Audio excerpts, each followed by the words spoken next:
Praise the lord. మహోన్నతుని నామానికి మహిమ ఘనత ప్రభావాలు కలుగుగాక. మత్తయి సువార్త 5వ అధ్యాయము 14వ వచనంలో ఉన్న కొన్ని మాటలు మనం దాన్ని ధ్యానం చేసుకుందాం. మీరు లోకమునకు వెలుగై ఉన్నారు, కొండ మీద నుండు పట్టణము మరుగై ఉండనేరదు అని దేవుని యొక్క లేఖనము మనకు తెలియపరుస్తుంది.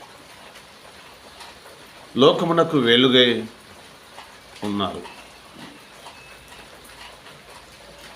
వెలుగు యొక్క ఫలము ఎఫెసీయులకు రాసిన పత్రిక 5వ అధ్యాయం 9వ వచనంలో రాయబడింది. సమస్త విధములైన మంచితనము, నీతి, సత్యము అందులో కనబడుతున్నదని ఎఫెసీయులకు రాసిన పత్రిక 5వ అధ్యాయంలో మనం చూస్తున్నాం. సమస్త విధములైన మంచితనము మనకు రావాలంటే దేవుని యొక్క వాక్యాన్ని మనము ప్రతిరోజు చదువుతూ ఉండాలి. ఆయన ఆజ్ఞలను మన హృదయంలో అనుసరిస్తూ పాటిస్తూ ఉండాలి. అప్పుడు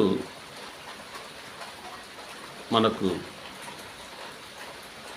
మంచి పేరు అనుగ్రహింపజేస్తుందని సామెతల గ్రంథము 3వ అధ్యాయము 4వ వచనంలో ఈ మాట మనకు తెలియజేస్తున్నాయి.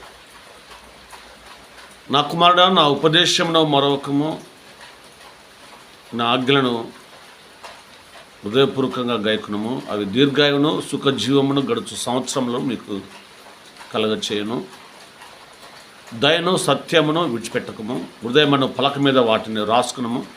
అప్పుడు దేవుని దృష్టి అందును మానవుల దృష్టి అందును నువ్వు మంచివాడుగా అనిపించుకుందువు. కనుక దయను సత్యమును మనం విడిచిపెట్టద్దు. హృదయమును పలక మీద ఆ మాటలు మనం దాచుకున్నట్లయితే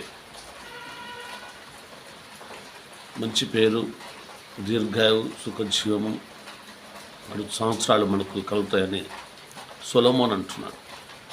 అదే మాట ప్రభువైన యేసుక్రీస్తు వారు కూడా లేఖనాన్ని ఆధారం చేసుకుని మీరు లోకమునకు వెలుగే ఉన్నారు అని చెప్తున్నాడు. కొండ మీద ఉండు పట్టణము మరుగే ఉండనేరదు కదా.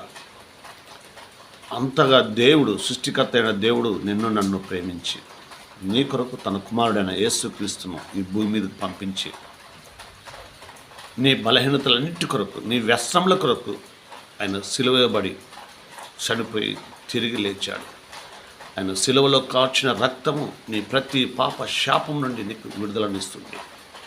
ఆయన గాయాలు నీకు సంపూర్ణమైన స్వస్థత, ఆయన పునరుద్ధరణపు యొక్క శక్తి నిన్ను నిలబెడుతుంది, నిన్ను బలవంతులుగా చేస్తుంది. సోలిపోయిన వేళలో, సమస్యలైన వేళలో నిన్ను శక్తివంతంగా నిలబెడుతుంది.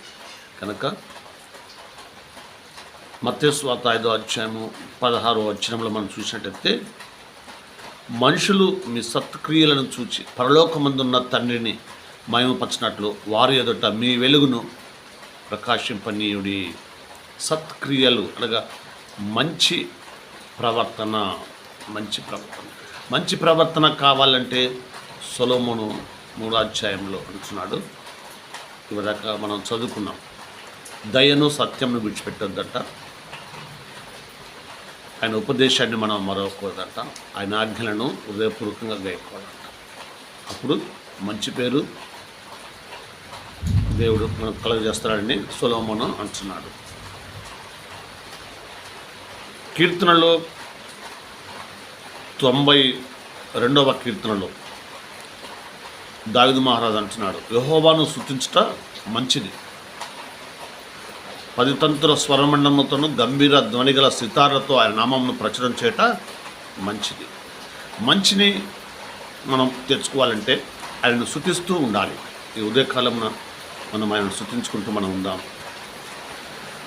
కొండ మీద కట్టబడిన పట్టణము ఎలాగునా మరుగే ఉండదో, ప్రజలందరూ కాకపోతుందో, ఈరోజున దేవుడు నిన్ను నన్ను ప్రేమించి యేసుక్రీస్తు ద్వారా అటువంటి గొప్ప ఔన్నత్యాన్ని, అంత గొప్ప మహిమను దేవుడు మనకు కలగజేశాడు. కనుక మనము అటువంటి సత్ప్రవర్తన కలిగి మనం వెలుగు సంబంధాల వల్లే మనం ఇతరులకు అగపడాలి. మనలో మంచితనం అగపడాలి. సత్యము, నీతి మనలో అగపడాలి. కృప దేవుడు మనకు దయచేసినందుకు దేవదేవునికి వందనాలు, స్తుతులు, స్తోత్రాలు చెల్లించుకుంటూ ఈ మాటలు మనకు ఆశ్వకరంగా దేవుడు దయచేయనుగాక. ఆమేన్, ఆమేన్.